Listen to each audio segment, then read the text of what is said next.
The XP35. I basically just started on it. I did get the cockpit pretty much all assembled. Uh, there's maybe a part or two that I got to put back on. It's like a side panel that goes on the inside, but for all said and done, it's pretty much all assembled. I did get the cockpit all in. The back of the bombardier section that goes on the back here, and I started just doing the sub-assemblies, the things that hold the propellers on, and then I'll just keep working my way on and on till we get it done. The one thing I want to show everyone on the XB35, which is the AMT Ertl kit, is when you open this up, it's basically half the box is empty and half the kit. Basically half the box is worth of the kit, which is the box is misleading, which this came out probably what, in the 90s. So it's always one of them, you get the huge box and you open it up and you're like, man, there ain't hardly model in here at all. And this one reminds me of the Revell Saturn V, and most of you all will know what I am talking about when you get that kit. When you open that up, that is nothing but sheet styrene and one nose cone, which was very disappointing. But anyway, it's going to turn into a great model. I got to paint it. Everyone says all clad, but I won't be painting it all clad. I'll basically automotive paint. So I got to go track down my aluminum color that I like to use with automotive paint. So I am looking forward to that. Since the cockpit's almost done, I'm basically going to paint it its base color and then a couple washes, because basically all you see is this much of it. And I'll be done with that. And then I can basically start slapping the, get that in and slap the wing and the hull together and rock and roll.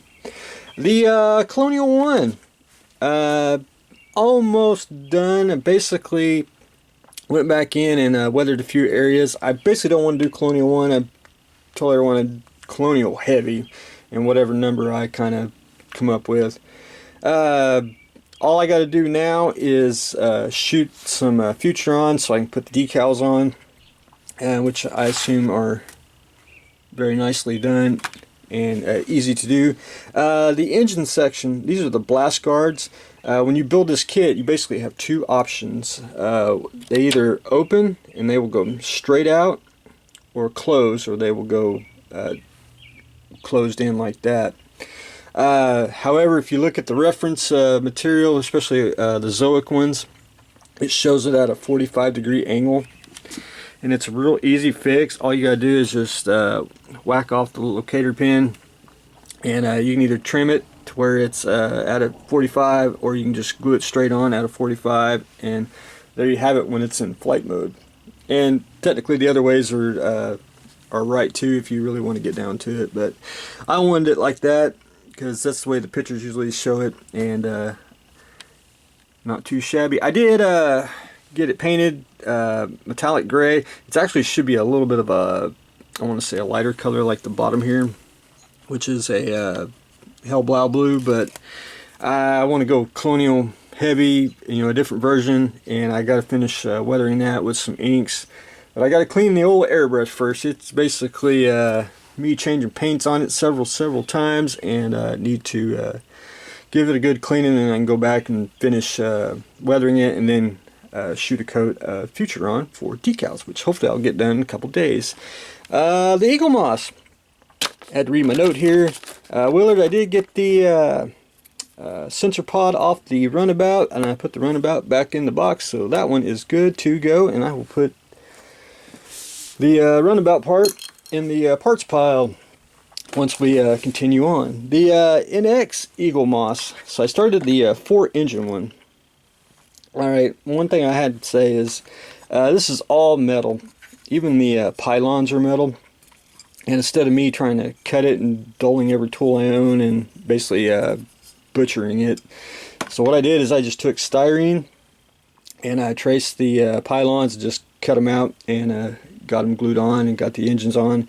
So what I'm going to do is I'll probably add a little bit of strip in there just to give a little bit of detail. I'm going to have to change just a little bit of the detail because it's not going to be 100% exact, but it'll be close enough even for this scale, and it keeps it nice and symmetrical, and makes it a unique 4-engine NX class. So got a little more. I was going to have it painted a couple days ago, because I actually finished this about on Thursday, but I wanted to show everyone the white styrene, how you can go about making custom ships with just sheet styrene. You don't have to actually, cut up when you kit bash. You can actually scratch build a few things, but I think that's looking very slick.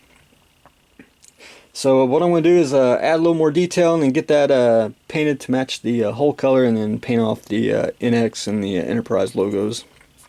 I'll be good to go. I'm done with the Equinox and the Defiant one.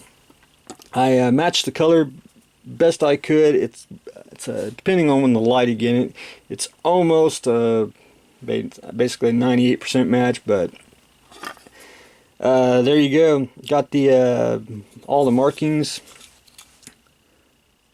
took care of. Tried to get it basically as square as I could when I put the epoxy sculpt on it, but there is one thing about kit bash is there's nothing like to hold on to, so you're basically trying to make the glue and the putty hold it all together. But there's going to be a couple spots that you really can't fix, because if you do, just it's more of a, I want to say not a burden, but more of a hassle in trying to super fix it when you don't really want to, don't want to find it. But I got everything painted, got the back end here painted, and so ready to rock and roll. I'll be able to get I'll be able to get some of these out to you probably next week. I'm going to probably ship them in 3s or 4s. That way I'll keep anything from breaking. It won't keep everything from breaking, but it will just lower the shipping costs, and you don't have like a big box to ship, and it just keeps it nice, and then we can just trickle them out as we go. Well, hold on. I need some coffee. Alright. The Jackson. Done and done. I went back in because the powers that be told me I had to shorten the chain on here. The anchors are actually painted with a little bit of copper, and then I just added some washes to it to basically get it down weathered wise. Went back in with airbrush with some basically light gray, just did some highlights on the hull. Hopefully you can probably see some of it. Went in, darkened a few little areas. Cut out the railing on each side of the hull there. Got the bottom all painted. Painted the propellers. One thing, got the flag and the flagpole on, and for the flag I used the white decal that comes with it, because it's printed on white decal paper, and I used aluminum foil. You cut that out, and excuse me for one moment, got a frog in my throat. There we go.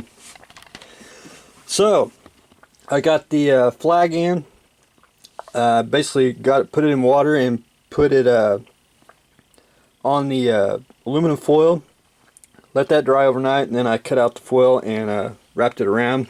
And if you do it on aluminum foil, you can actually get the curve in the flag. It's a very simple little trick, easy to do. You can also do it on the paper ones. You can actually cut out the because sometimes these are printed on paper.